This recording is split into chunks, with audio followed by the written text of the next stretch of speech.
Estamos en la sesión número 5. Dijimos que íbamos a tener 6 sesiones. En realidad las sesiones informativas, en el sentido del material que usamos para exponer estas clases de discipulado, esta es la última, pero la siguiente semana viene la sesión práctica, en donde vamos a tratar de plasmar y aplicar un poco todo lo que aprendimos y cómo eso va a lucir en el contexto de Iglesia Vida Vertical. Vamos a dar formas prácticas, procesos. Ya dijimos que iban a ser un borrador, ¿no? Porque nada podemos decir, esto va a ser y de aquí no nos movemos. Dios sigue trabajando en las formas, en los tiempos, en pulir las formas en las que aplicamos la doctrina y los principios de la palabra de Dios. Antes de iniciar con el último tema, me gustaría hacer otra vez examen.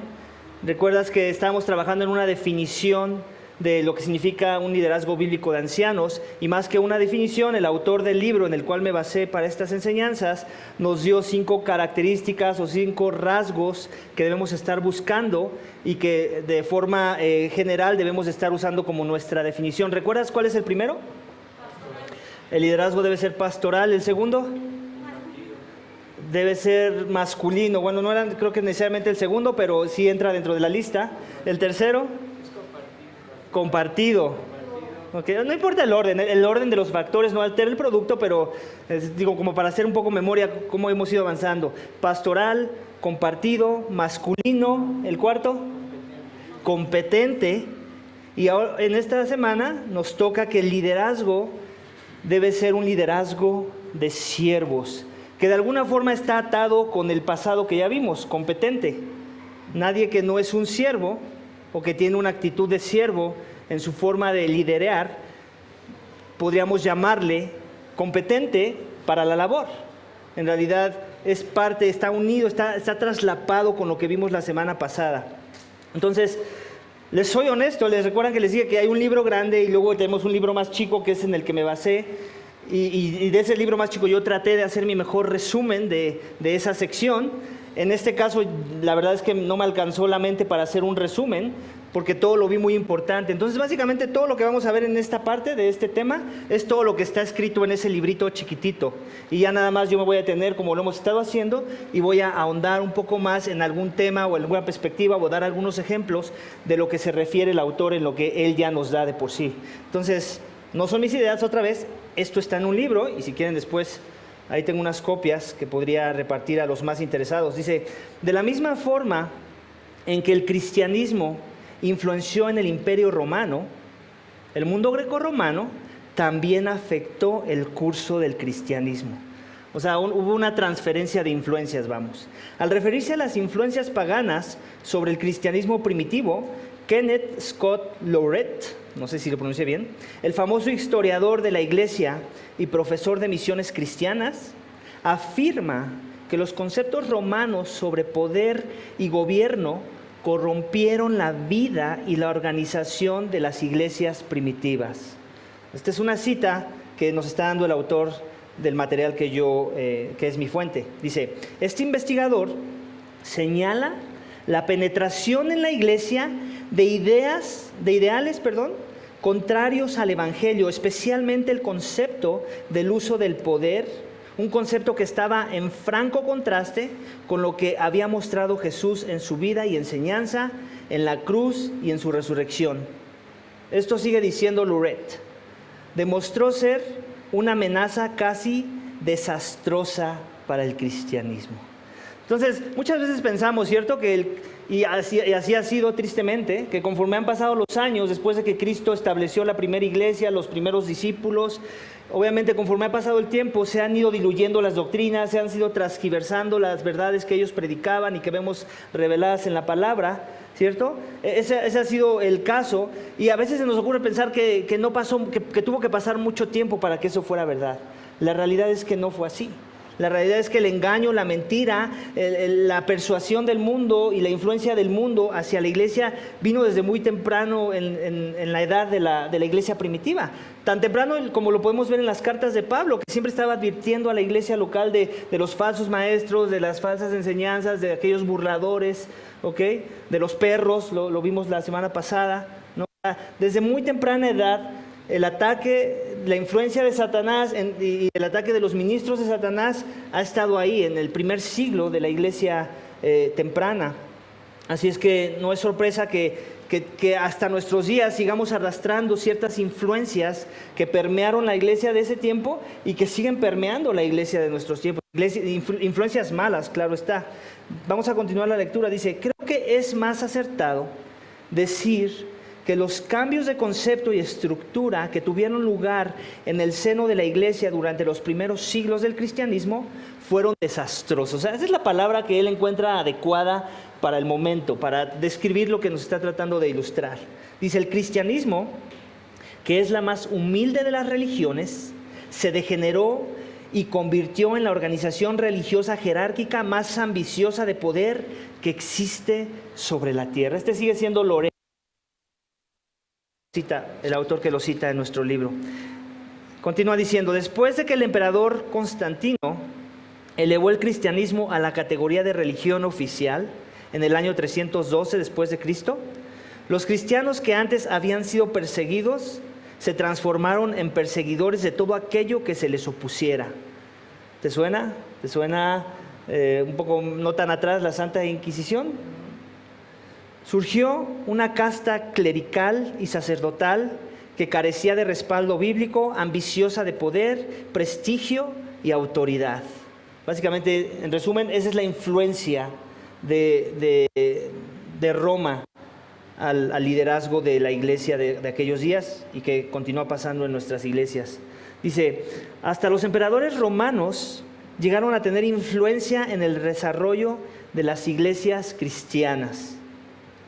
Sin embargo, cuando leemos los evangelios podemos ver cómo los principios que caracterizan una comunidad fraternal, llena de amor, de humildad y de disposición al servicio, formaban parte de la esencia de la enseñanza de Cristo. Lamentablemente, como muchos de aquellos primeros cristianos, hemos sido lentos para entender estas virtudes y especialmente lentos para aplicarlas a la estructura de la iglesia y a su estilo de gobierno. En otras palabras, nos está acusando el autor. Nos está diciendo, ellos fueron lentos para discernir eso, que se estaba filtrando una ideología de gobierno, de liderazgo, que es mundana, que no representa a Cristo, y nosotros lo seguimos siendo. Nosotros en la iglesia del siglo XXI seguimos cayendo en estos mismos errores, dice. Los ancianos que siguen el modelo de Cristo y del Nuevo Testamento son líderes siervos. Ahí está la distinción. Sí, líderes, pero siervos. Dice, no legisladores ni dictadores. Dios no quiere que su pueblo sea usado por tiranos mezquinos y egocéntricos. Los ancianos han de elegir una vida de servicio en bien de los demás, tal como lo hizo Cristo. Han de sacrificar tiempo y energía en beneficio de otros. Solo los ancianos que son servidores amables y humildes pueden mostrar de una manera genuina la vida incomparable de Jesucristo ante sus congregaciones y ante el mundo que los observa. Así como hablamos de la misma idea de cómo es que en el liderazgo debe haber una pluralidad y cómo nuestro Señor Jesucristo nos modeló esa pluralidad con los 12, ¿no? Y después con los 3 que eran como que por arriba de los 12 en el sentido de cómo Él los ministraba de una manera más personal. En ese mismo sentido lo podemos decir del liderazgo de siervos.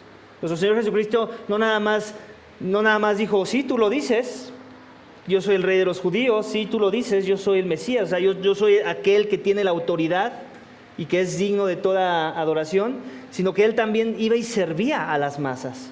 Él también iba y tenía compasión por los débiles, por los indefensos, por los necesitados, por aquellos que todo mundo despreciaba. Él iba y metía las manos. Y lo hacía, por un lado, porque ese era su carácter, esa era su esencia, pero por otro lado, porque también quería, en la escuela de la enseñanza, los discípulos quería modelar el tipo de líderes que ellos debían estar queriendo ser en el momento en que Él les soltara las riendas del carruaje. cuando iniciara todo esto de la iglesia primitiva, la primera iglesia. Dice, con todo, es posible que el equipo de ancianos se desvíe y se convierta en un grupo autocrático y egoísta, cosa que no hemos visto, ¿cierto? Por eso el apóstol Pedro, usando la misma terminología de Jesús, advierte a los ancianos en Asia contra el ejercicio abusivo y tiránico de liderazgo. Y les dice esto en 1 de Pedro 5:3. No como teniendo señorío sobre los que están a vuestro cuidado, sino siendo ejemplos de la grey.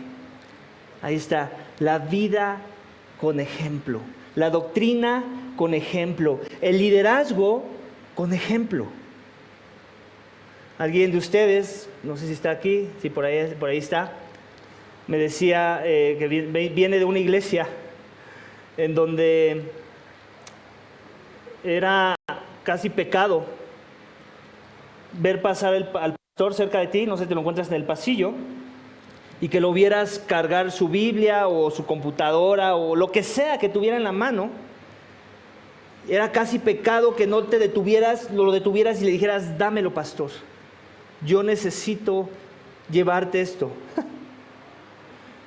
Suena humorístico, ¿cierto? Pero es triste saber que sucede. Y sucede en la iglesia de nuestros días. Ese nivel de tiranía por parte de aquellos que se dicen ser los maestros, los siervos, los pastores de la iglesia de Cristo. Tiranía en su máximo esplendor, no lo podemos catalogar de otras maneras. Y esa nada más es la punta del iceberg. Imagínense todas las otras cosas que nos podemos encontrar a la luz de esa actitud de liderazgo. ¿Tenemos pilas por ahí? Que de siervo, no estamos bien de pilas, que de siervo no tiene nada. Nada. O sea, ¿se pueden imaginar que yo voy con mi botella de agua y tú me tienes que detener para llevarla porque no puedes darte el permiso de ver a tu pastor llevar su agua? Es absurdo, ¿cierto? Duele. A mí me duele. A mí cuando me lo contaron me dio risa, pero también me dio dolor en el corazón. De saber que son iglesias que crecen. O sea, de esta iglesia de la que le estoy hablando, no voy a dar el nombre porque no se trata de etiquetar a las iglesias, se trata de que entendamos lo grave de la situación. Esta iglesia no nada más era una iglesia, tenía otras iglesias por otros lados, de la misma red de iglesias. ¿Se imaginan? La misma cultura de liderazgo que seguramente se estaba transfiriendo entre iglesia e iglesia. Por eso es que tenemos que tener mucho temor, como lo escuchamos hoy, mucho temor reverente de Dios, con la idea de plantar iglesias por plantar iglesias.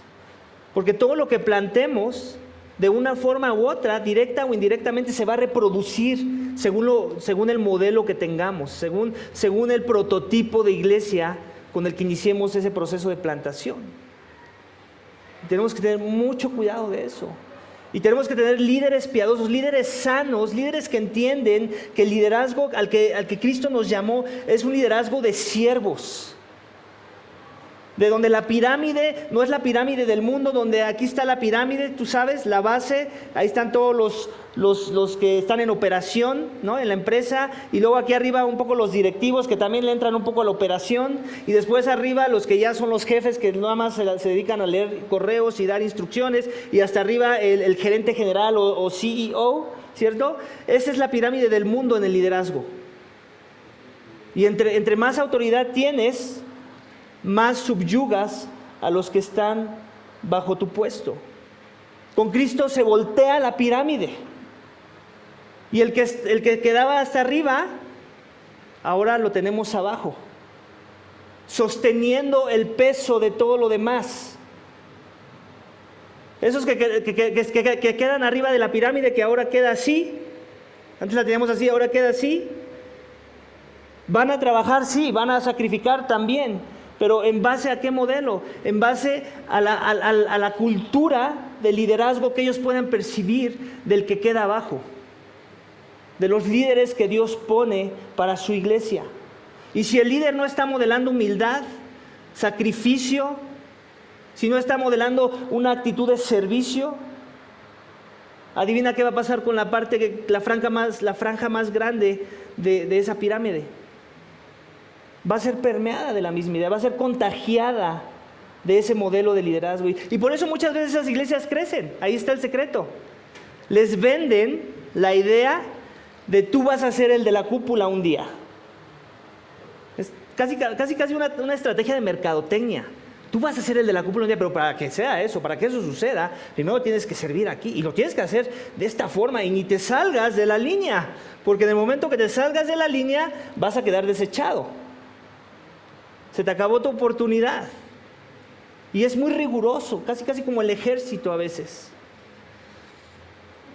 Pero la gente no sabe, no se informa, no ve lo más obvio a veces, ver el carácter de Cristo, voltear a ver a Cristo, cómo era el liderazgo de Cristo, qué modelaba a Cristo, el que lavaba los pies, el que hacía el trabajo de la servidumbre. Entiendo que hay un contexto en la vida de alguna iglesia, o de muchas, en donde ya llega un tiempo en el que el pastor transiciona un poco su nivel de influencia y cada vez mete menos las manos a las cosas de la operación de poner una silla o de quitar un tornillo, poner un tornillo. Eso se entiende desde el momento en el que la iglesia crece en influencia.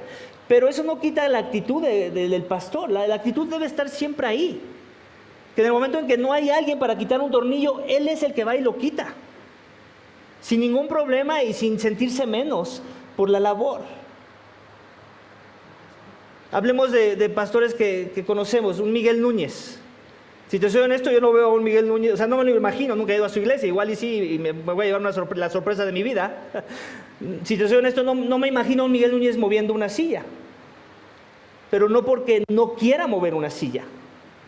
¿Okay? Si se entiende esta comparación que estoy haciendo, es porque su nivel de influencia ha llegado a otros lugares en donde el mover una silla le estorbaría para influenciar esos otros lugares que él necesita influenciar, que ya se han convertido también en parte de su llamado. Pero nada más, otra vez, yo estoy seguro de que si le dices a Miguel Núñez, tenemos que acomodar sillas, no llegaron los servidores, Miguel Núñez agarra, se baja, se quita la corbata y se pone a acomodar sillas. Estoy dando un ejemplo nada más de un pastor que yo sé que muchos conocemos. Digo, pero también quiero que tengamos mucho cuidado para tener categorías sanas de cómo medir esto de la humildad, ¿no? Porque muchas veces nos vamos por automático. Nunca lo he visto levantar una silla al pastor, seguramente no es humilde, seguramente su liderazgo no es de siervos. No, tenemos que tener mucho cuidado con respecto a eso, ¿no? Simplemente por eso es que hay que conocer a nuestros pastores, por eso es que hay que convivir con ellos, porque tenemos que ver cómo se comportan en los diferentes contextos, de forma que cuando yo no lo vea levantar una silla, diga, yo sé que si le pido ahorita a mi pastor que levante una silla, lo va a hacer. Yo sé que si le digo a mi pastor, se tapó el baño, él va a ir y lo va a destapar. En serio, a ese nivel. La pregunta es, ¿cuánto conocemos a veces a nuestros líderes que podemos llegar a esas conclusiones? Otra vez, el equipamiento es liderazgo bíblico de ancianos y parece que ya me estoy desviando, pero quiero aprovechar esto con un tema pastoral, también de que nosotros seamos confrontados con cuánto tenemos que acercarnos a estos líderes, cuánto tenemos que estar buscando involucrarnos en sus vidas, conocerlos más, para que no lleguemos a conclusiones erróneas y rápidas de juicios mal informados en diferentes contextos en los que a veces lo hacemos, ¿cierto? Entonces, esos son como a manera de aplicación. Me quedé con todo, ¿cierto? Con todo, bueno, acuérdense que al final pueden hacer preguntas, así que vayan anotando. Con todo, es posible que el equipo de ancianos, eso ya lo había leído, ¿cierto? Se desvíe y se convierta en un grupo autocrático y egoísta. Y ya luego leímos primera de Pedro, que dice que no teniendo señorío sobre los que están a vuestro cuidado, sino siendo ejemplos de la grey. Dice, Pedro también recomienda a los ancianos lo mismo que a todos los miembros de la congregación, a revestirse de humildad, tal como Jesús se vistió de humildad, y nos da esta cita: Dios resiste a los soberbios y da gracia a los humildes. Entonces, otra vez, los líderes siervos también son ovejas del gran pastor.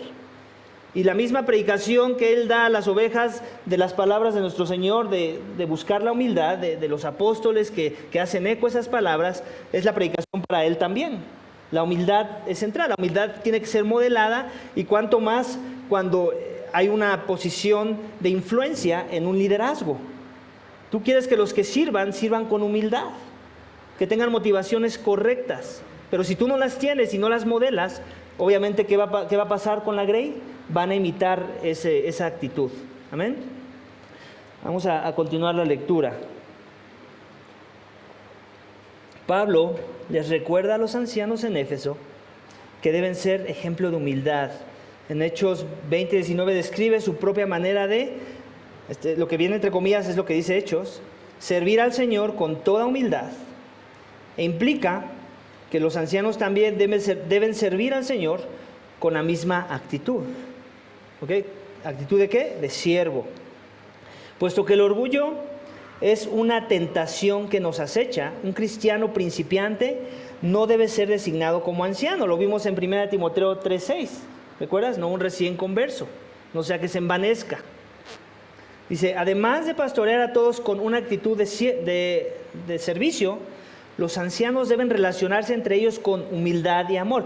Eso también es bien importante, porque a veces los ancianos sí hacen un buen, o por lo menos imitan muy bien, lo quiero usar así, tratar de mostrar humildad ante su dirección y ante su liderazgo, pero entre ellos no la hay.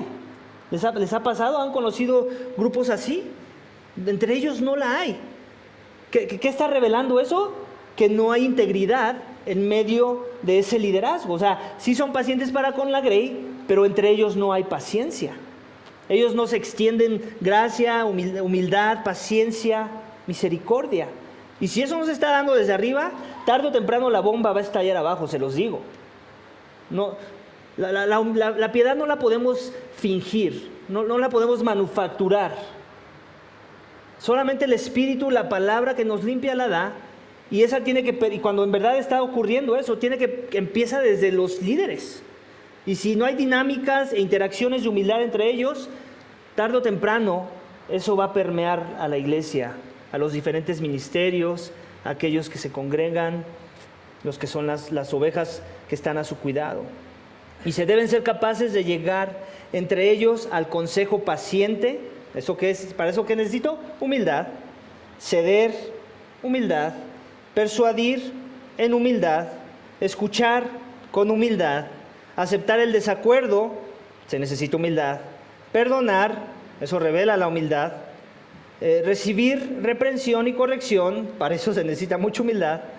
Confesar pecado y reconocer el punto de vista sabio de otros. Punto de vista sabio de otros, quise decir ahí.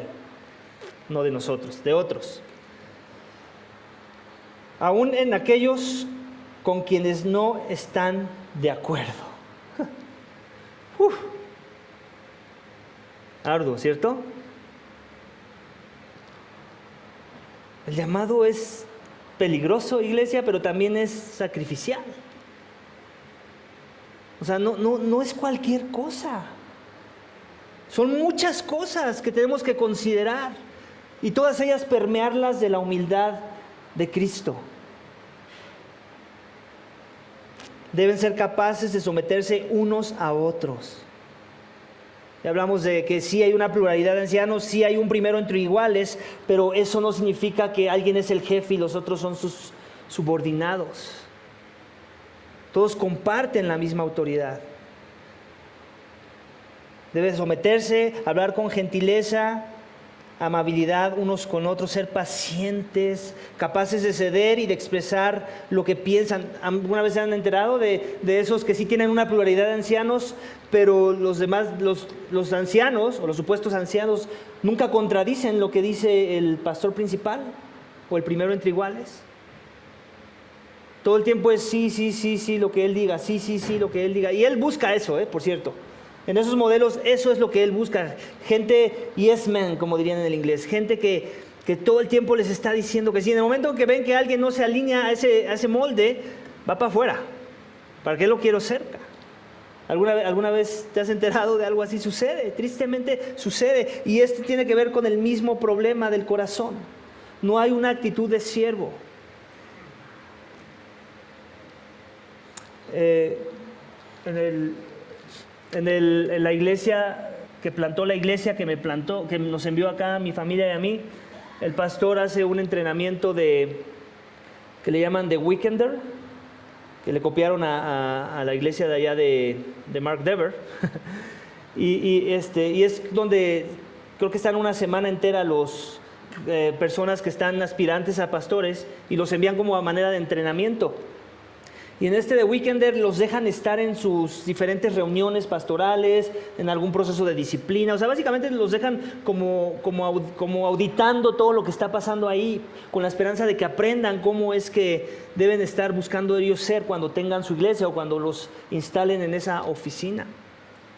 Y en ese contexto a mí me tocó ver, todavía no le llamaban el Weekender, pero sí me enviaron a esa iglesia por una semana, y me dejaron estar en una de sus reuniones, y me tocó ver cómo el pastor principal, en ese momento, yo con lo poco que sabía de Biblia y con mi poco discernimiento y todo, yo me podía dar cuenta de una situación que él tenía la razón, o sea, que debían de seguir su idea, su plan.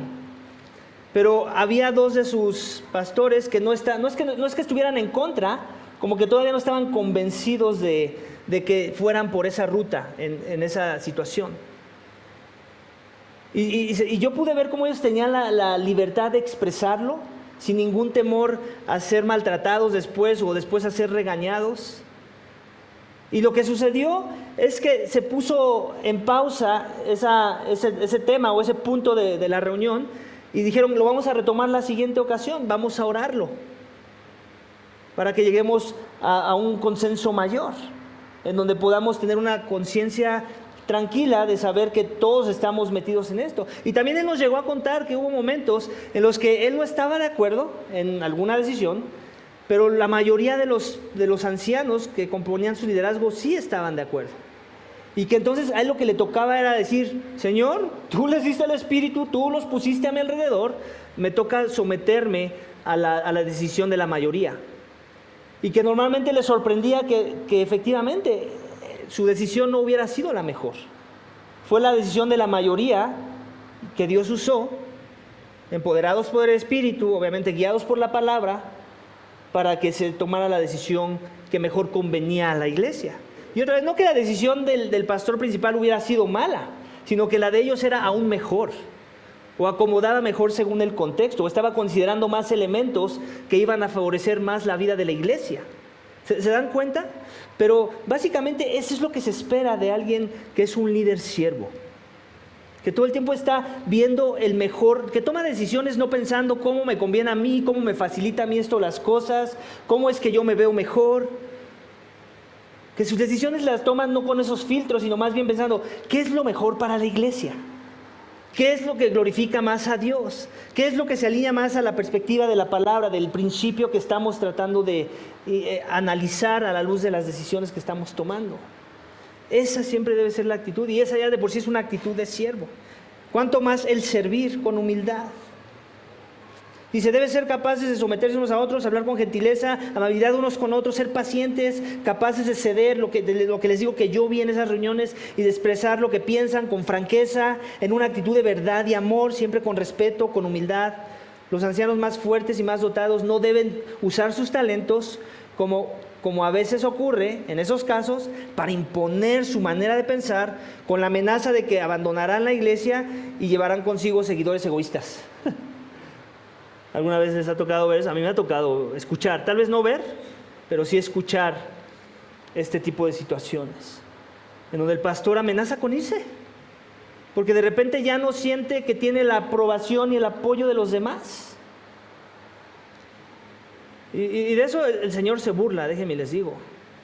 A mí me tocó escuchar un caso donde uno que amenazó con irse, y nunca se esperó que sus ancianos títeres llevaran esto a un lugar donde ahora le iba a tocar sostener sus palabras. Y se tuvo que bajar. O básicamente tuvo que ya empezar sus planes, que nunca ni siquiera había considerado, de transición fuera de la iglesia. Por eso les digo que el Señor se burla de estos personajes. Cuando no tomamos en serio el llamado, cuando queremos jugar ese juego de la manipulación y querer controlar con los dones que Dios nos ha dado. Es triste, pero sucede. Tenemos que tener mucho cuidado de que aquellos que van a ser llamados en esta labor no están buscando plataformas, no están buscando verse más espirituales porque abren la Biblia y dicen, así dice el Señor. Eso no te da espiritualidad, te lo digo, no te la da. Esa es una mentira de que eso es lo que te hace verte más espiritual o llegar a un escalón más alto en tu cercanía con Dios. No que esas cosas no te acerquen a Dios, quiero aclarar, pero otra vez tenemos que tener la actitud y la motivación correcta del por qué queremos cumplir esa función. Si no está ahí, cuidado, y es muy sutil, se los digo, muy sutil. Y a veces son los dones de unos que predican muy bien, o sea, que saben exponer muy bien la palabra, el disfraz mismo del impostor, el disfraz del tirano debajo de ese don.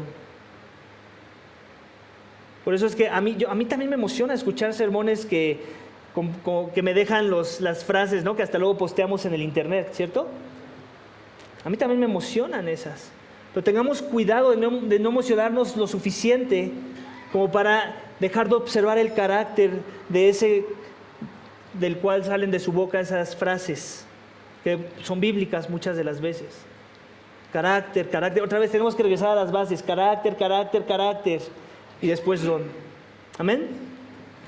Vamos a continuar. Dice, esa actitud egoísta genera luchas desagradables y carnales que hacen peligrar la unidad y la paz de toda la congregación. Se los dije, a mí Dios me salvó en una iglesia hispana que la iglesia ya no existe. Se tuvo que cerrar. Y precisamente se cerró por esta razón. Porque aquellos que usó Dios y que a pesar del hombre pudo haber algún fruto, tenían este tipo de cultura. Actitudes egoístas, de luchas de poder, de que yo quiero ser el de influencia, yo quiero ser el que tengo la razón, yo quiero ser el que los demás aprecian más. Esa es una cultura muy triste y llevó a la iglesia a la destrucción. ¿En qué sentido? Que se tuvo que cerrar. Eso la hace más gloriosa, por cierto, en el sentido de que pude ver frutos en medio del caos de muchos que fueron salvos. Pero la realidad es que esa iglesia terminó no glorificando a Dios. Y por eso se cerró. O sea, no podemos decir aquí que Satanás ganó. Acuérdense que las puertas del Hades no prevalecen sobre la iglesia. Y aunque tiene que ver con la palabra, la proclamación de la verdad que la iglesia exalta, que somos columna y sostén de la verdad, de manera aplicacional pareciera que prevaleció en esa iglesia donde Dios salvó a mi esposa y a mí. Pero no, más bien yo lo veo como disciplina del Señor. Una disciplina adecuada según el contexto que estaba viviendo ese liderazgo de pastores. Amén.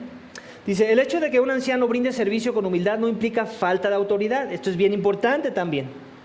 Porque muchas veces pensamos que esa persona debería ser pastor porque véelo cómo da las órdenes, casi ni te voltea a ver y se esconde y casi se pone el rebozo, ¿cierto? Y pensamos que eso es humildad en liderazgo. No. Tampoco, o sea, no vayamos a ningún extremo del péndulo. Recuerden que siempre está ese peligro. Cuando estamos yendo a este extremo donde queremos ver a un militar en el liderazgo, o a este otro donde queremos ver a alguien que ni siquiera alza la mirada cuando da una instrucción. Hay un punto medio sano que siempre debemos estar buscando en medio de esas dos.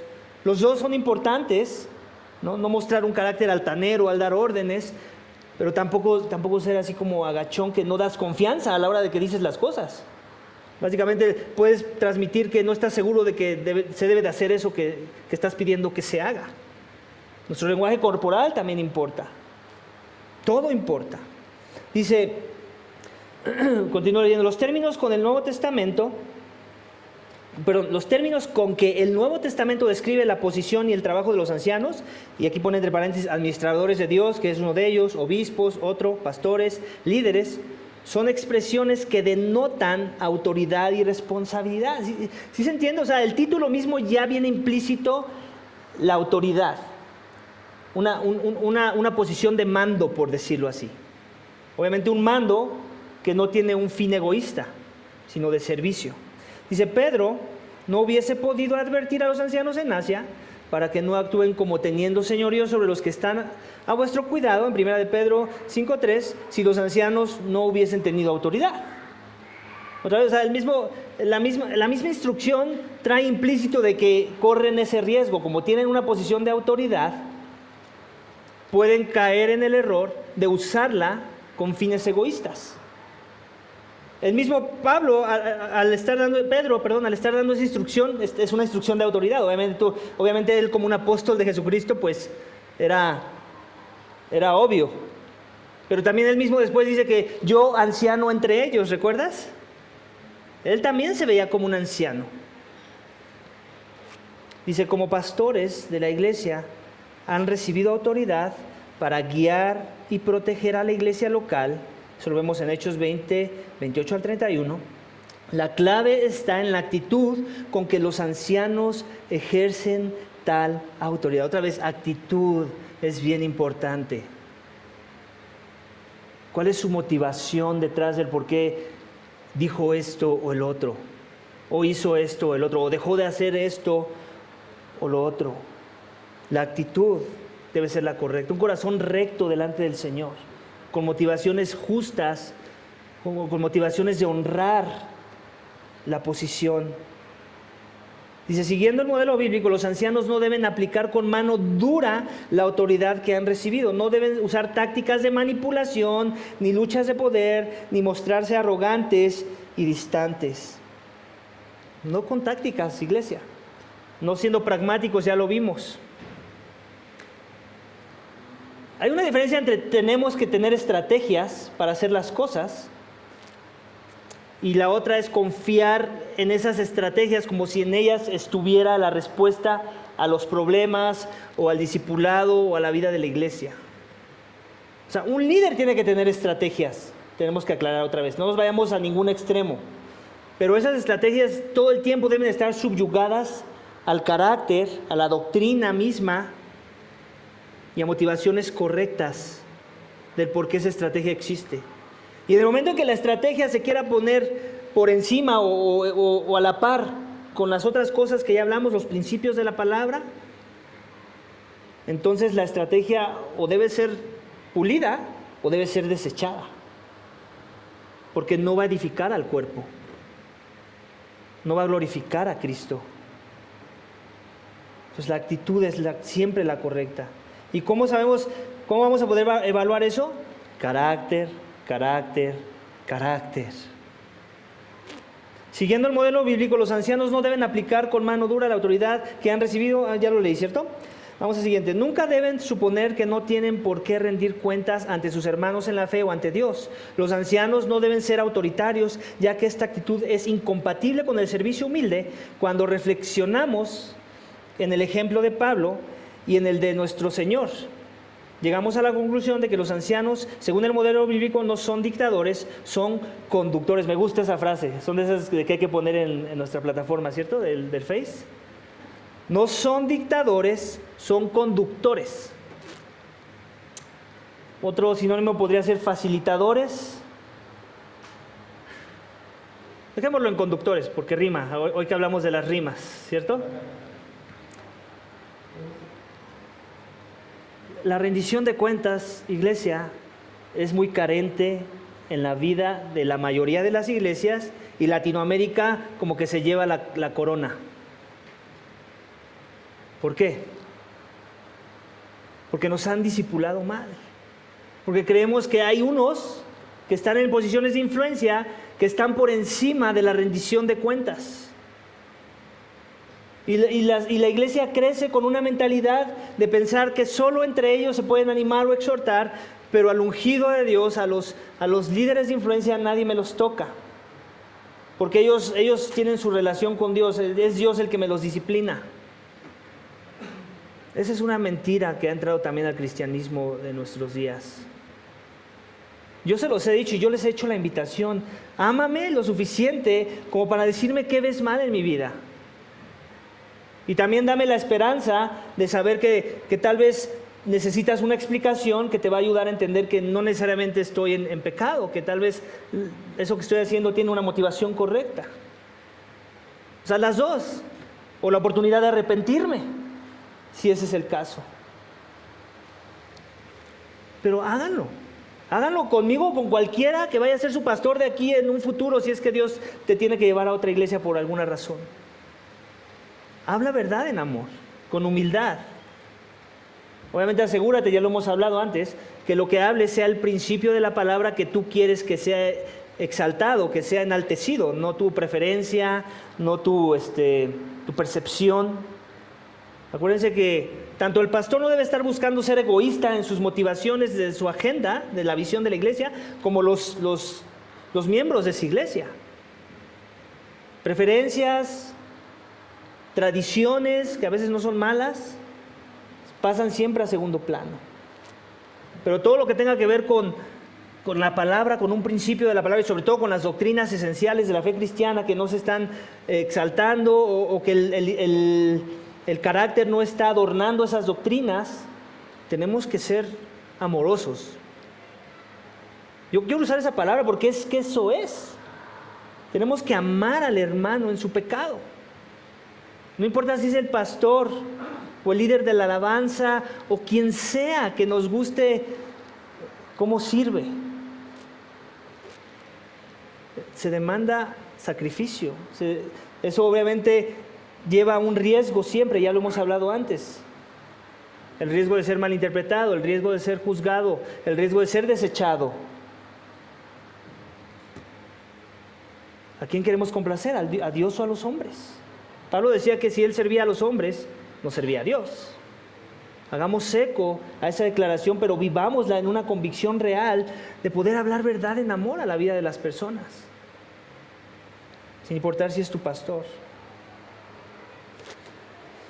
La rendición de cuentas es bien importante. Si hay yo ahorita soy pastor solo, sí, pero también rindo cuentas. No crean que no las rindo. Más pregúntenle a Israel si no le he rendido cuentas, o normalmente con los que me reúno en conversaciones uno a uno para algún discipulado, yo rindo cuentas. Yo les hablo de mis pecados. Yo les pido, oren por mí. También tengo rendición de cuentas, ya hemos hablado, con la familia de iglesias a la que pertenecemos. Tengo a mi mentor, tengo al pastor que me envió, el pastor Julián, ustedes ya lo conocen. Yo a él le rindo cuentas. Ellos me hacen, ustedes piensan que cuando yo viajo allá al norte, yo nada más me voy a vacacionar. No, ellos me hacen las preguntas difíciles. ¿Y con qué estás luchando? ¿Con qué estás siendo tentado? Me cuestionan cosas de algo que yo les platiqué que estamos haciendo como iglesia.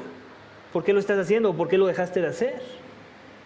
O sea, la rendición de cuentas es crucial para mantener esta cultura de humildad.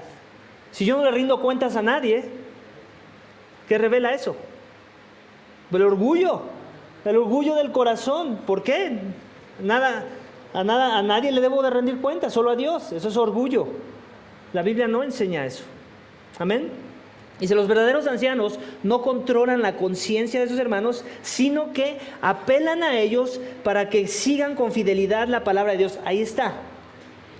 Si un anciano te exhorta y te quiere convencer de algún aspecto de la visión, ya sea del ministerio o de toda la iglesia, y no está usando argumentos de la palabra de Dios para persuadirte de eso, o sea, no está mal persuadir, pero hagámoslo con la palabra.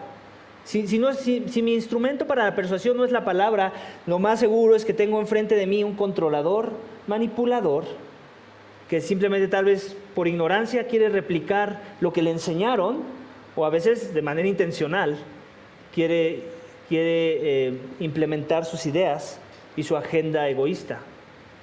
¿Ok? Entonces, bien importante.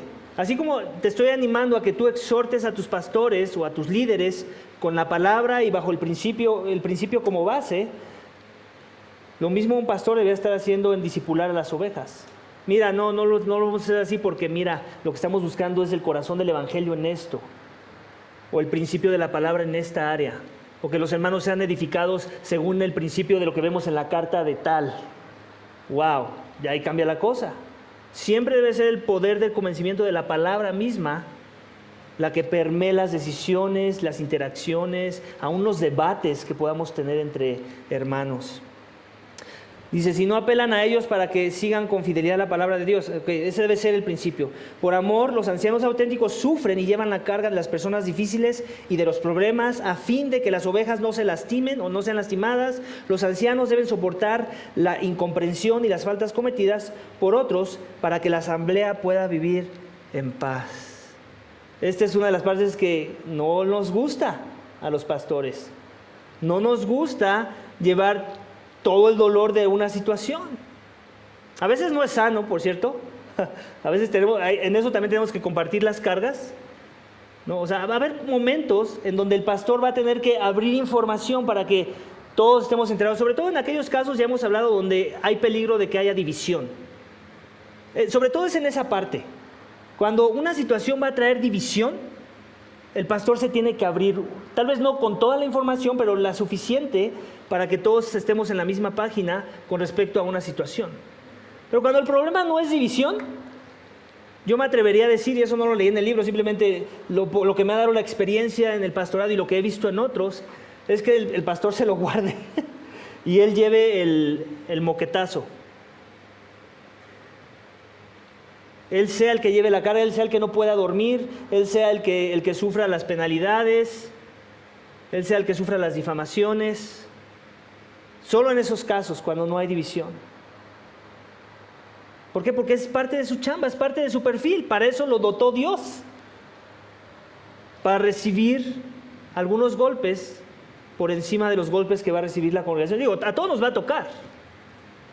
Pero no es lo mismo que te toque una patada volada a que te tome un golpe bajo. No es lo mismo. Pero Dios, por su gracia, equipa a sus pastores para recibir golpes bajos, por usar la ilustración. Y perdóname la ilustración, pero lo que quiero es que se entienda esto. Al final todos tenemos que sufrir, y Dios va a usar el sufrimiento para moldear el carácter de Cristo en nuestros corazones, y también para moldear el carácter de ese pastor. En un principio, cuando estábamos más inmaduros, no que ahorita somos muy maduros en la fe como iglesia, caminando juntos, yo era bien criticado porque ventilaba algunas cosas en las reuniones de miembros, pero así severamente criticado. Como que la congregación ha ido aprendiendo que hay cosas que se tienen que ventilar, de problemas, de situaciones, de pecado en la vida de los miembros. Y por la gracia de Dios hemos crecido.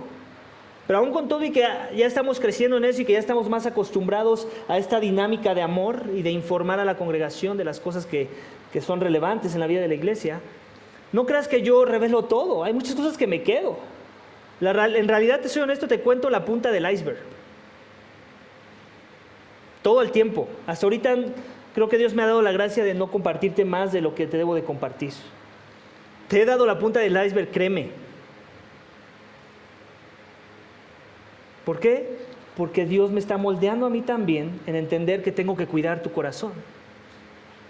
Y mira, no tengo ancianos, la mayoría de las veces, y creo que a veces no soy tan sabio, le comparto cosas a mi esposa de mis luchas en el liderazgo, de mis luchas en alguna situación.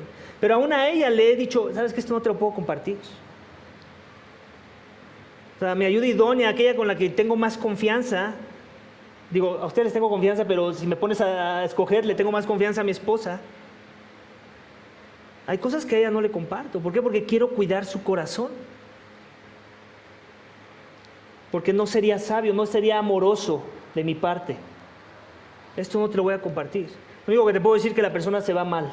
Lo único que te puedo decir es que la persona cree que soy Satanás, por ejemplo. Punto. Así es. Ese es el pastorado, iglesia. No es fácil. No es fácil. ¿Por qué? Porque si no lo fue fácil para nuestro Señor, el perfecto, el que en verdad fue humilde en todo su esplendor, ¿cuánto más nosotros imperfectos? Que estamos todo el tiempo siendo conformados de gloria en gloria y que seguimos teniendo muchas pasiones de la carne, como diría Santiago, con las que luchamos. Pero claro, eso no es justificación para hacer un buen trabajo. para honrar el llamado, sobre todo porque ni siquiera viene de nosotros. Dios nos equipa para ese llamado. Ya lo dijimos antes, es el Espíritu Santo el que hace el llamado, ese mismo Espíritu que inspiró la palabra, ese mismo Espíritu que trae vida a los corazones, es el mismo Espíritu que dice a este. Y este va a perseverar, no porque él sea muy astuto o porque tenga muy buenos dones, sino porque yo lo voy a hacer perseverar. Y eso es lo que da la confianza en el llamado. Pero por eso es que tenemos que ser pacientes en el llamado. Porque lo que queremos que aquellos que van a ser llamados perseveren, ¿cierto? No queremos que al mitad del camino digamos, nos equivocamos. Otra vez nos equivocamos. ¿Qué está fallando? Lo más simple, esperar. Paciencia. Tenemos que probar. Ya lo vimos también. Tienen que ser probados. Y para eso se necesita tiempo. El tiempo es nuestro mejor aliado en esta labor. Amén. Los líderes siervos pierden el sueño para que otros descansen, ya lo dijimos. Hacen enormes sacrificios personales de tiempo y de energía y en bien de los demás. Otra vez, siempre ese es el filtro, en bien de otros. Nunca es, lo que a mí me convenga. ¿Cómo van a administrar mejor sus tiempos? ¿Cómo van a poder exponenciar mejor eso que van a hacer para que más sean beneficiados? Se consideran a sí mismos como hombres puestos bajo autoridad, o sea, subyugados al gran pastor. Nunca se consideran, este es mi rebaño, esta es mi iglesia. No. Muchas veces también he visto, no me lo han dicho, pero he podido leer que cuando alguien ya se quiere ir porque para mi percepción está mal, o sea, su corazón está mal, se va con motivaciones no correctas, porque hay formas correctas de irse de una iglesia, pero hay gente que se va con motivaciones no correctas, y a veces algunos se me han acercado así de que no vas a hacer esto, no vas a hacer lo otro, así como para persuadir, y yo no. O sea, ya hice lo que creo que era prudente hacer en su momento y en sus contextos. Ya cuando la persona ya tomó su decisión, ni siquiera me vino a preguntar qué pensaba de su problema o de su conclusión, del por qué se iba, ya no hay nada más que hacer. Y algo que me ayuda a entender eso y a tener paz y una conciencia tranquila es recordar que no es mi iglesia, es la iglesia de Cristo. Y si él es un hermano inmaduro y se va con motivaciones de inmadurez, Dios va a tratar con él, a donde sea que se vaya. Porque él está más interesado por su santidad que yo como su pastor, con todo y que también busco su santidad. Pero te das cuenta, tenemos que entender las bases para poder tener, en medio de lo difícil que es el pastorado, poder caminar con una conciencia tranquila, en paz, disfrutando aún los golpes. O sea, a ese nivel, que le encontremos sabor a los golpes del ministerio, sin atormentarnos de que se nos va a ir la gente, se nos va a ir el hermano, ¿qué van a pensar los demás? Ahora también se van a querer ir con él. No. Eso es manipulación ya desde ahí, desde nada más estar considerando la idea. Ese ya es un corazón que quiere controlarlo todo, que quiere ser Dios en medio de la situación y de los contextos y de las vidas de las personas. No podemos ser así, iglesia.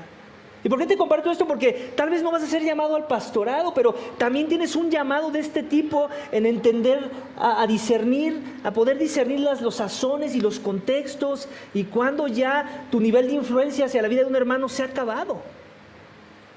Los tenemos que discernir y solamente la palabra nos va a ayudar a eso, te quiero aclarar. Eso no viene así como que ¡pling!, como que se prende un bombillo, como vemos en las caricaturas. No, es la palabra la que nos instruye. La palabra nos dice que nos instruye para discernir el bien del mal. O sea, en resumen, ¿cómo lo tenemos que interpretar? El bien del mal de las decisiones de alguien mal, el bien del mal de tus propias decisiones, el bien del mal del pecado del hermano o de tu propio pecado. En ese sentir. Dice, dependen de Dios para recibir de Él sabiduría y ayuda. Ahí está, dependencia. Lo vimos hoy, dependencia. No de su propio poder y sagacia. Cuidado con los dones. Cuidado con exaltar los dones. Enfrentan feroces ataques de los falsos maestros. Ahí está. Eso es algo que la mayoría no quiere levantar la mano, pero que es parte del paquete. Vas a ser difamado.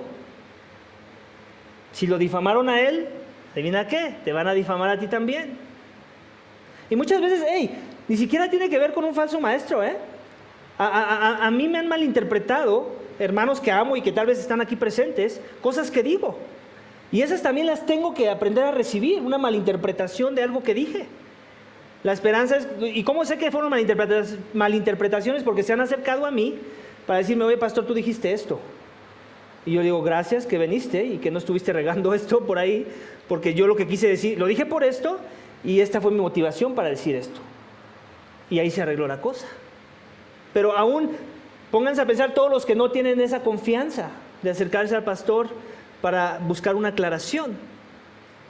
¿Cuántos corazones son lastimados en medio de ese proceso? Entonces, el problema no es que vaya a haber malinterpretaciones, el problema es que no sepamos conciliar esas cosas porque no vivimos una vida centrada en el Evangelio, donde entendemos la necesidad de la carga de animar unos a otros a vivir el Evangelio, a caminar dignos del llamado que Dios nos ha hecho. Yo te quiero invitar a eso. O sea, mucho de lo que tú quieres ver en la vida de tu pastor, tú también lo debes estar buscando. Y entonces si no lo encuentras y sabes que es bíblico, entonces ya tienes una buena razón para irte de esa iglesia. La esperanza es que no sea lo que estés buscando, porque para empezar ya esa es tu motivación incorrecta, sino más bien de querer reformar. Lutero, ¿qué quería hacer con la iglesia católica? Reformar en primera instancia, fue su primera carta. Después ya no pudo, se dio cuenta que esa no iba a ser la forma de la reforma y se salió de sus cuadrillas, de sus listas, usando el término militar alguien ayúdeme, de sus filas, gracias. Se salió de sus filas. Dice, cuidan la apertura y libertad de Cristo en la comunidad, para que los santos sean estimulados a desarrollar sus dones, a madurar, a servirse unos a otros. En resumen, citando el gran capítulo de Pablo sobre el amor, podemos decir que un anciano siervo es sufrido, benigno, no tiene envidia, no es jactancioso, no se envanece, no hace nada indebido, no busca lo suyo, no se irrita, no guarda rencor, no se goza de la injusticia, mas se goza de la verdad. Todo lo sufre, todo lo cree, todo lo espera, todo lo soporta. Ahí acaba nuestra enseñanza hoy. Cuando yo leo esta lista me da miedo, tiemblo. Y deberíamos de temblar todos, no nada más los que son ya pastores o aspirantes a pastores. Se necesita el Espíritu para cumplir este perfil, iglesia.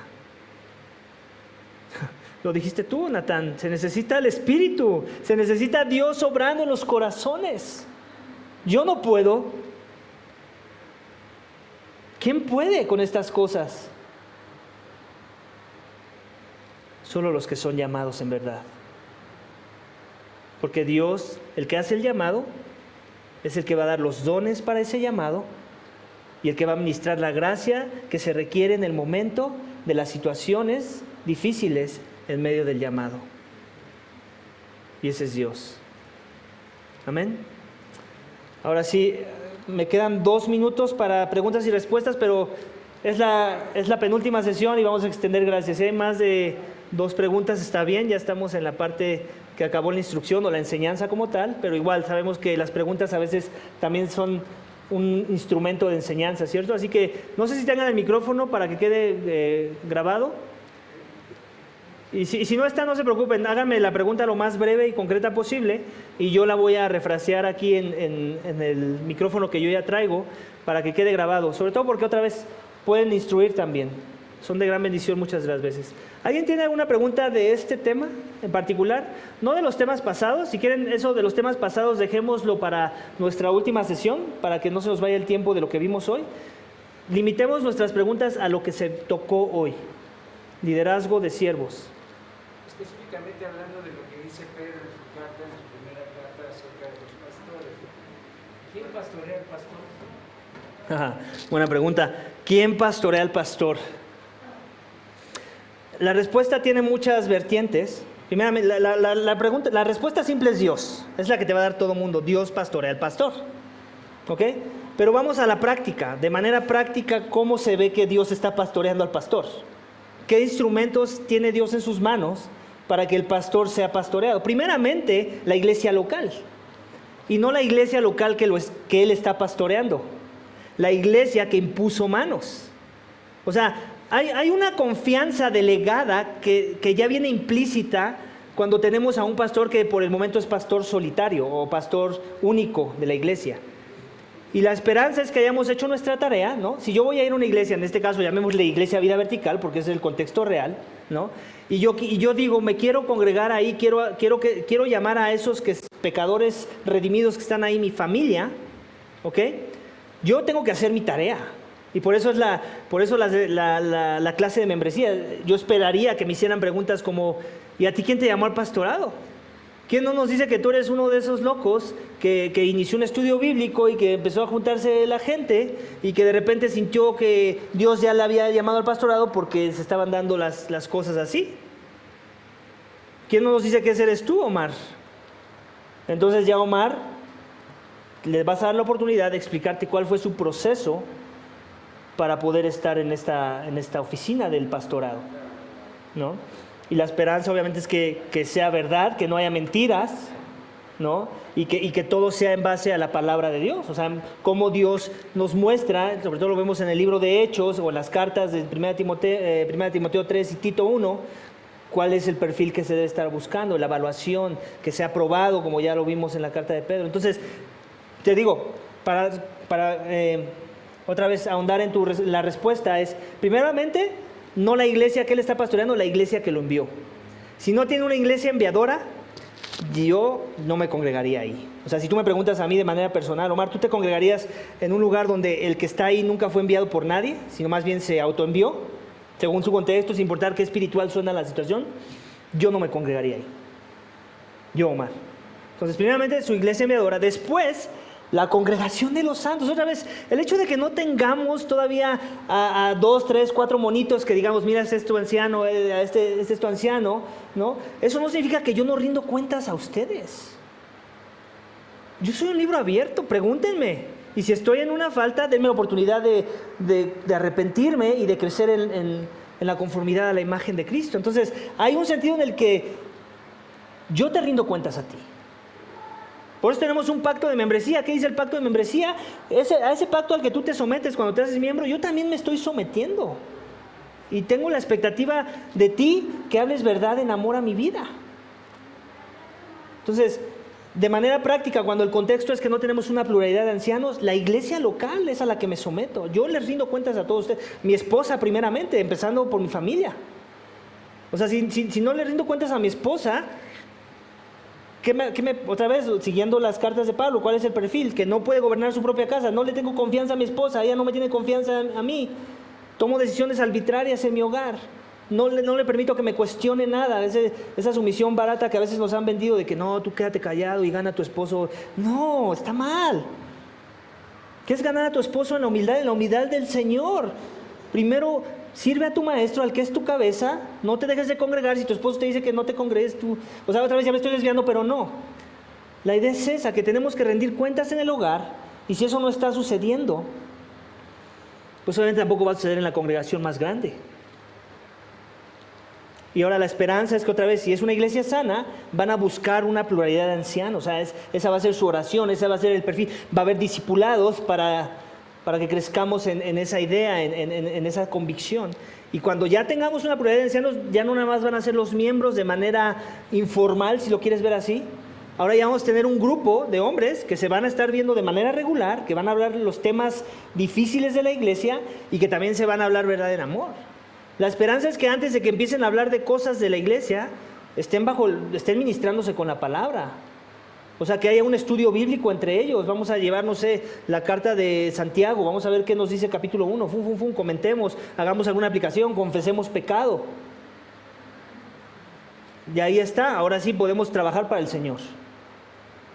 Porque estamos centrando toda nuestra dirección y nuestra guianza en el ministerio de la palabra.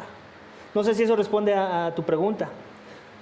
Es en parte porque sabemos que hay iglesias que no llegan como lo que acabamos de ver. Sí. Que vienen de una iglesia local que lo nomina o que lo hace ser el siervo para Sí. una iglesia nueva.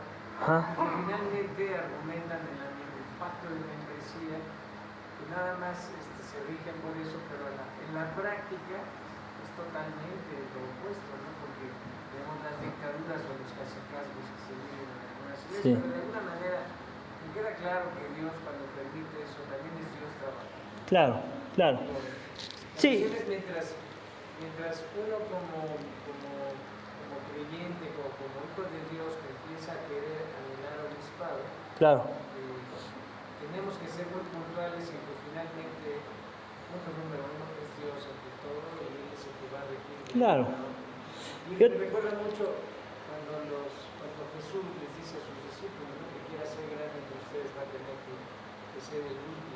Claro, claro. Y mira, y te digo, o sea, cuando en verdad hay un llamado, independientemente de que no estén todos los mecanismos ideales que vemos en la Biblia para que alguien se mantenga con los pies en la tierra, vamos a ponerlo así, humilde, Dios pone otros medios. Es más, yo te puedo hablar de un medio sin temor a nada. Digo, yo no me avergüenzo, no sé si Natán se avergüenza. Él un día me habló para decirme, mira, me llegó a mis oídos esta situación. Él no es parte de la familia de iglesias a la que pertenecemos y sí nos llevamos bien, o sea, nos amamos en el Señor, pero en realidad no somos muy cercanos, Natán y yo. O sea, lo que nos acerca es el Evangelio y que predicamos las mismas verdades de la palabra de Dios. Un corazón orgulloso ante ese llamado de atención de un Natán, que apenas sí conozco. Hazte para allá. ¿Quién eres para decirme esto que me vienes a decir? Por la gracia de Dios no fue así mi respuesta. Que pudo haberlo sido. ¿Ok? O sea, hoy hablamos del corazón engañoso. Pudo haberlo sido. Pero no fue así. Y otra vez, yo lo veo como gracia de Dios afirmando cosas en mi llamado. De que no me enaltecí, sino que dije, tienes razón, hermano, estuvo mal y no tengo nada para defenderme. Simplemente me arrepiento y estoy dispuesto a tomar las consecuencias que haya que tomar en el contexto en el que tú me las estás planteando. Obviamente, alguien que entiende el Evangelio dijo, no, tranquilo, no hay ninguna consecuencia, ya hiciste lo que había que hacer. Ya te arrepentiste de esto que yo no sabía qué pasos ya habías dado hacia el arrepentimiento. Y velo, ahorita está predicando. Otra vez, tiene que ver con el corazón del que está ahí parado. Todavía no tenemos una prioridad de ancianos, pero trato de rodearme con otros hombres que tienen una afinidad en las doctrinas que yo predico, ¿ok? Y ellos tienen permiso de hablar en mi vida. No sé si, ni siquiera se los he tenido que decir. Yo creo que ellos asumen que si yo predico la sana doctrina, entonces también asumo la reprensión cuando me estoy cayendo en alguna falta. O sea, eso es lo que hay que asumir de la sana doctrina, ¿cierto? O sea, yo nunca le dije a Natán, oye, ¿tú tienes permiso para hablar verdad en amor a mi vida? Nunca se lo dije. Él asumió lo mejor, ¿no? Dio el beneficio de la duda, hizo lo que era correcto en base a la palabra misma, cómo nos instruye en exhortar en amor, uno a uno primeramente, y ahí se solucionó el problema. Y ahí se cumple esta parte de lo que les decía antes, ¿no? Que sea irreprensible. ¿Qué quiere decir? Que yo no peco, que yo no caí en la falta del que se me trajo a mi atención. No, que yo me arrepentí de lo que me tenía que arrepentir, que yo no lo oculté ante nadie, porque esto que estoy hablando de Natán y mío, yo se los confesé a la congregación y les pedí perdón. No, y otra vez no me estoy exaltando, quiero tener cuidado, quiero que tengamos cuidado, es pura gracia del Señor. Pero otra vez es el que hace el llamado, el que equipa para ese llamado y que nos da las formas y que nos da el corazón para actuar de manera prudente y bíblica y piadosa en los diferentes contextos en los que eso es lo que se demanda. Amén. Entonces, espero eso también te ayude como que aporte a tu idea. Otra vez, a Dios, nadie se burla de Dios. Si alguien tiene un llamado en verdad y pobre está en una jungla y su iglesia es una jungla y seguramente no hay otras iglesias sanas, él va a usar algo o alguien para traerle una rendición de cuentas. La esperanza es que sea primeramente la misma congregación que pastorea, pero si no va a haber otros medios que Dios va a querer usar. Una de las cosas que me alienta a mí y que también me ayuda a no apresurarme a afirmar a gente en el pastorado es que tenemos la familia de iglesias a la que pertenecemos, la cual yo considero que es muy sana. Tengo a mi mentor, tengo otros pastores que me hacen preguntas, pastores que a veces que no tengo, igual que con Natán, o sea, sé que son parte de la familia de iglesias, pero no tenemos una relación. Pero que cuando nos vemos en una conferencia o algo, o vienen de visita acá porque querían explorar un viaje misionero para su iglesia, ellos me hacen las preguntas difíciles. Y yo no tengo ningún problema en contestárselas, o de humillarme, o aún de aprender de ellos cuando les conté de algo que tal vez no debió haber sido así, o había una mejor forma de hacer. Otra vez, es Dios en su sabiduría obrando de formas que nosotros nos podemos imaginar, y nadie se burla de Dios, nadie. Pero sí hay una parte en la que otra vez los quiero invitar a que hagamos nuestra tarea, porque sí hay formas de evaluar, ya lo dijimos. Por eso estamos tomando este discipulado. Yo tengo que aprender a usar lo que Dios ya me da para evaluar ante quién me someto en su liderazgo. Y que literal esté dispuesto a someterme a ese liderazgo, porque en verdad creo que Dios está detrás de este pecador imperfecto. Eso ya te trae paz. Eso ya es la paz que necesitas para aún dar la gracia de los errores que ese pecador imperfecto pueda cometer. Amén. ¿Alguna otra pregunta? Dice Joel, no, ya me quiero ir a mi casa. No hay preguntas, si no se preocupen, les decía, tenemos la última sesión y en esa vamos a poder indagar un poco más en la practicidad de esto y de otra vez el borrador de cómo va a lucir en Iglesia Vida Vertical este proceso de evaluación de ancianos. Mientras tanto, no bajemos la guardia, sigamos orando, porque queremos que sea Dios haciendo ese llamado. No Omar y su necesidad de más hombres, porque ya no puede con las cargas. O no Omar para quedar bien con todos y que sí nos veamos como una iglesia con una pluralidad de ancianos. Queremos que sea Dios mostrando con una claridad como solo Él lo hace, que estos deben ser los hombres. Y tal vez ese eres tú, no lo sé. Tal vez eres tú un miembro fundador, o tú que acabas de llegar y que todavía ni siquiera eres miembro, no lo sé. Lo que sí quiero que sepas es que vamos a ser muy bíblicos a la hora de evaluar este llamado. O esa es la esperanza, por lo menos, que Dios nos dé esa gracia. Vamos a orar entonces. Padre, te damos gracias. Gracias por la enseñanza de hoy. Gracias porque sabemos que hay más que decir de cada uno de los temas que hemos visto, Señor. Pero, Padre, yo creo que por el momento estamos bien informados de lo que tendríamos que decir sobre cada uno, Señor. Y Padre, al final del día seguimos dependiendo de ti, Señor. Tú eres nuestra esperanza. En ti confiamos, Señor. Y lo único que nos queda es simplemente humillarnos ante ti, reconociendo que tú tienes tus tiempos, que tú eres sabio.